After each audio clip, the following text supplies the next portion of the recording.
Hello, it's Lion here with Hobbies of Man once again, and today we're going to be doing another review for another original English light novel here. We're going to be looking at Lord of Goblins number 3 by Michael Werbruck and Hadi Y. Bendakji. I still don't know how to pronounce his name, but I promise I will eventually know how to do so. Now, this is published by Moonquill. This was sent to me for a review, so you guys can see right there. I'll leave Moonquill socials down below. The demographic here is 13 and up, according to the back of the book. And the genres here are isekai, epic fantasy, and there are elements of post-apocalyptic kind of situations, but also elements of like sci-fi, like military sci-fi, or kind of like near future hard sci-fi type elements. And this does have an adaptation now. It actually has a webtoon adaptation that you can read on Webtoon for free. But I do think they removed it for a while, did some changes, and then re-uploaded it. And even the author's note here, they say that their novels are going to change to better match the webtoon. So I think the webtoon is the most definitive version that you can currently read, assuming that the novels have not changed to fit that narrative that Michael and Hadi were trying to work on, right? So it is what it is. Off the bat, I do want to say this was a 4 out of 5 for me. I did enjoy reading it. However, I had a very difficult time getting into it again for a few different reasons. Like, one, it had been a long time since I read the second volume. But two, I also think that the way that everything was introduced again was a bit poor, because there's very many different versions of goblins. There's a lot of races of goblins, or subgroups of goblins, I guess, that all have different names. And there's like a name for all goblins, and all of these names are used interchangeably, but they're never actually specified anywhere. So there's also like a severely large amount of characters that all kind of don't really have too much to do. Like, they're mentioned, they show up, and then they kind of disappear for pages on end. And so getting back into it was kind of difficult, because I had to like jog my memory of all of the stuff. And so there's a glossary here at the beginning, which is actually kind of good. If you take the time to read this before you start the novel, you kind of remember a lot of things. It helps you. But again, it doesn't teach you, or it doesn't mention the different subspecies of goblin, what bogey means, what goblin means, or any of the slang terms used for all of these different goblins, right? So there's things like the Jira tribe and the Kur tribe, and these are groups of goblins and kobolds, right? But it doesn't tell you what a gray skin is, or a gray goblin, or what a pink goblin, or a blue goblin, or a green goblin are all called, right? And there's different like slang terms, or kind of like colloquial terms used for these characters, and none of them are ever explained. And so I always had a tough time while reading this, trying to figure out, what character is this? What color skin tone do they have? Why does it matter? What kind of position that gives them in society and stuff like that, right? So it is what it is. The prologue starts with basically stuff happening right after the end of the previous volume. So there's this party that is moving somewhere, and they're trying to get to a place. Eventually, they manage to tail Lev's group, and they end up joining forces for a bit, because it's better to do that than to have to do everything by themselves and fight the hivelings that are chasing them, right? So they do this, they join. Eventually, everyone makes it to this cave, where there's a giant portal. And once they're there, they organize themselves to try to start jumping through the portal so that they can get to a new place, they can live somewhere else, right? As this happens, a bunch of hivelings, which are these kind of like giant ant things, show up and kind of just like stare at them. And this is, of course, concerning, and it has to do with the fact that these higher level beings are controlling them for a reason, mostly to kind of get all of the goblins away from this territory for an unknown reason that we don't really ever find out in the book, or if we do, I don't remember them mentioning it explicitly. And then we get kind of this like very brief moment of like living life at the edge of civilization, kind of on the frontier, before they reach this ancient city that has been left there. And so they jump into the city and they make the city their own. And so all of the different goblins that are here, because they're all different groups, there's gray goblins, and then there's green ones and blue ones. And I think there's some non-goblin characters as well that live here together. Like Shan, I think his name is Shan Kafir, and he's some sort of gladiator that is a Darg that worked for the Brazilian Empire, and you know, pale green goblins and stuff like that. And what was it? Was it Rafa or Orpha that was a different colored goblin? And I don't really remember. Well,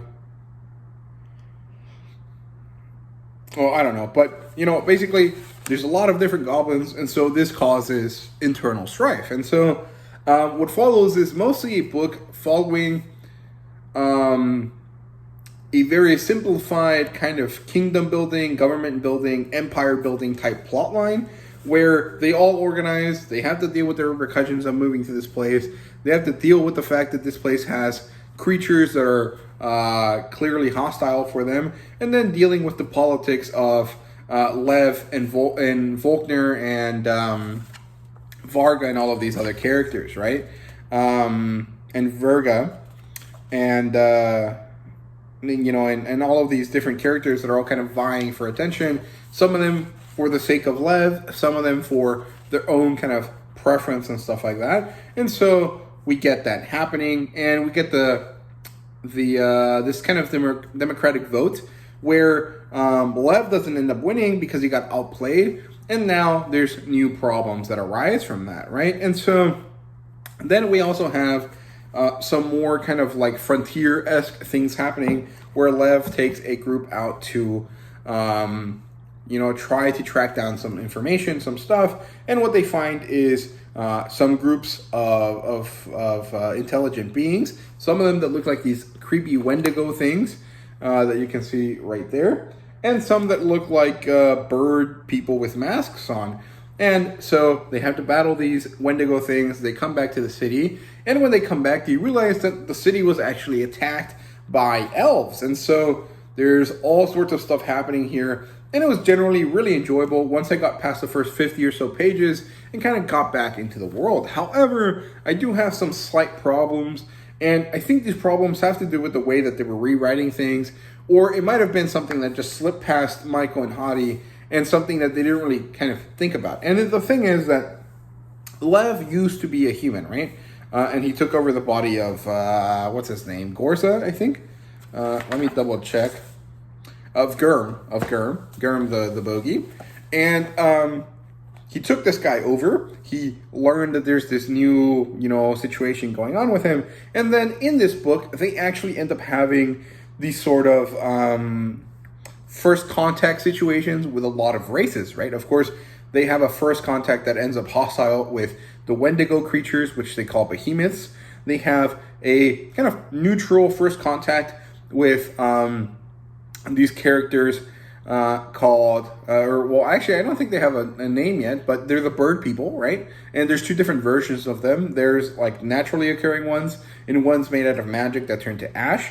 And then there's the first contact with the elves, which is, again, a hostile environment. And I do think some of the goblins that lived with, you know, with Lev and all of these people in this city now have had contact with those elves before, but none of Lev's people have. And we also find that there's this guy who happens to be a human, whose name is Alaric, that ends up being taken in by the goblins. And the thing is that he is also a non-goblin race, but there's actually no first contact situation with him. And you would think that would be a pretty important one because he's a human. Lev used to be a human, so he'd be interested in that very clearly. And he just appears, gets taken, and then suddenly he comes back, you know, way later in the book, and somehow he's described to some goblin people, and it makes no sense to me that there's no issue, there's no kind of like harshness involved with meeting this character, and also that we just didn't get to see any of it. And I think that's a big, negative. I feel like it'd be a pretty important thing, honestly, more important than dealing with all of the other fantasy races that these goblins would very clearly know of, right? And I'm guessing they know of humans too, but they've never interacted with them. So I would feel like it'd be very important to kind of see the interactions they have with Alaric, right? So that's kind of a problem there. And then we also have this other plot point where there's these other people, and I think they're the elves actually, that follow this Crimson God, which happens to be one of the gods that Lev interacted with before.